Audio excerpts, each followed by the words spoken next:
Tu sais, David, si j'ai décidé de te laisser cette cassette, c'est que je savais qu'un jour ou l'autre, je serais obligé de partir. Alors j'ai pas voulu laisser des papiers chez un notaire, et que ce soit un vieux monsieur à barbe blanche qui t'explique tout ça. J'ai préféré te le dire, moi. Et de toute façon, il aurait rien compris. Il m'aurait pris pour un fou et il t'aurait rien expliqué. Tu te rappelles le scénario sur lequel je travaillais pendant que tu étais à l'école? Eh bien, tout ce que je sais sur la vie, et tout ce que je veux te laisser, est là-dedans. Il faut que tu le lises. Tel que je te connais, tu as déjà visité les combles et c'est déjà fait. Alors écoute-moi bien maintenant. Tu as dû entendre un tas de choses sur moi à la télé. Tu sais, les gens, ils sont toujours très forts, après. Mais la seule chose qui est vraie dans tout ça, c'est que toute ma vie, j'ai cherché le moyen d'obliger les gens à vivre en paix, à ne jamais céder à la violence. Et quand je dis violence, je ne te parle pas seulement de celle qui se voit, comme la guerre. Je te parle de cette petite miette de violence de tous les jours qui s'amoncellent et qui finissent par former des montagnes.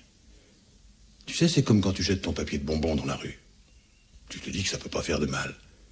Et quand tu vois une décharge municipale, tu te demandes comment ces montagnes d'ordures ont pu se former. Et brusquement, tu penses à ton papier de bonbons qui est tout petit. Et tu comprends pas. Mais la violence dans la vie, c'est comme un papier de bonbons. Tu t'aperçois de l'importance qu'elle a que lorsqu'elle est au pluriel. Mais le plus grave dans tout ça, c'est qu'aujourd'hui, malgré le fait que tous les gens puissent voir la décharge municipale, ils continuent de jeter leur papier de bonbons.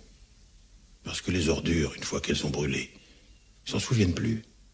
Et ils oublient tout aussi rapidement les images de guerre, de torture, ou les faits divers qu'ils ont pu voir à la télé. C'est pour ça que j'ai écrit cette histoire, David. Pour qu'ils n'oublient pas. Là où je vais, je ne pense pas que je pourrai la tourner. Alors ce sera toi qui la tourneras.